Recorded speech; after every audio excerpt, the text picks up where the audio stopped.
Hello everyone, welcome to ED So in this video, we will be discussing about Sangya, Hindi grammar Sangya.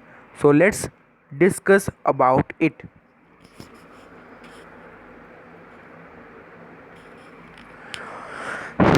संज्ञा किसी भी जाति, भाव, व्यक्ति, स्थान आदि के नामों को संज्ञा कहते हैं। इसका मतलब क्या है? Let's discuss.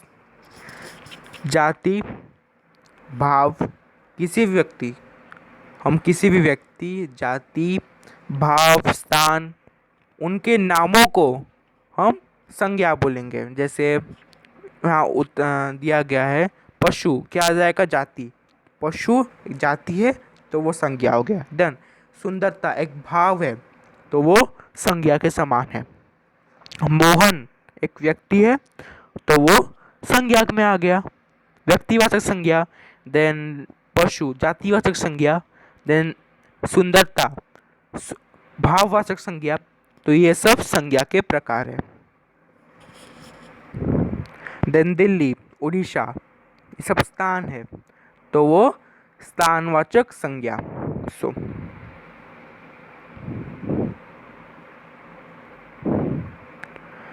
now let's discuss about, so wait a minute, okay, now संज्ञा के तीन भेद होते हैं। हाउ मेनी टाइप्स ऑफ संज्ञा देयर आर 3 टाइप्स ऑफ संज्ञा। 3 प्रकार के संज्ञा होते हैं। व्यक्तिवाचक संज्ञा, जातिवाचक संज्ञा, भाववाचक संज्ञा। संज्ञा के ये है संज्ञा के 3 भेद। You can see on the screen. व्यक्तिवाचक संज्ञा,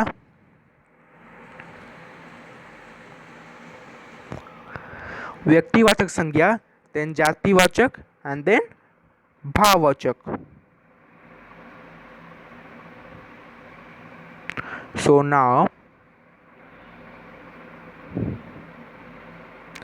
अभी देखेंगे व्यक्तिवाचक संज्ञा क्या है।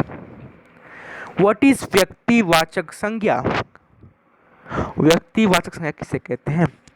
केवल एक व्यक्ति, वस्तु या स्थान के लिए जिस नामों का प्रयोग किया जाता है उसे व्यक्तिवाचक संज्ञा कहा जाता है।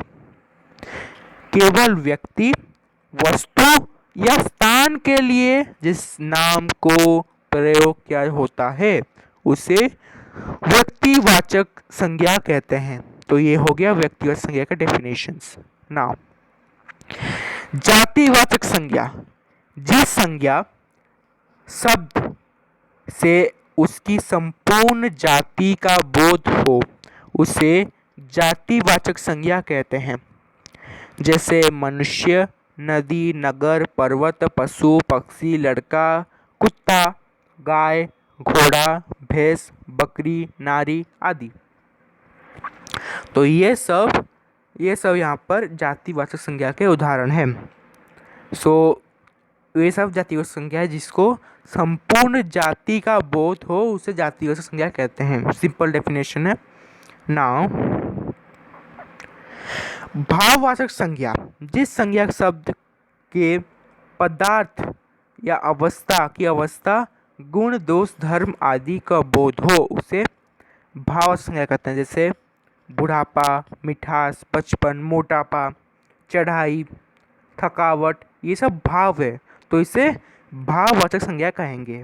किसी भी भाव के नाम को भाववाचक संज्ञा कहते हैं। So thank you everyone, hope you like this session. We will meet soon with a very another excitement course. Thank you everyone, till then, bye.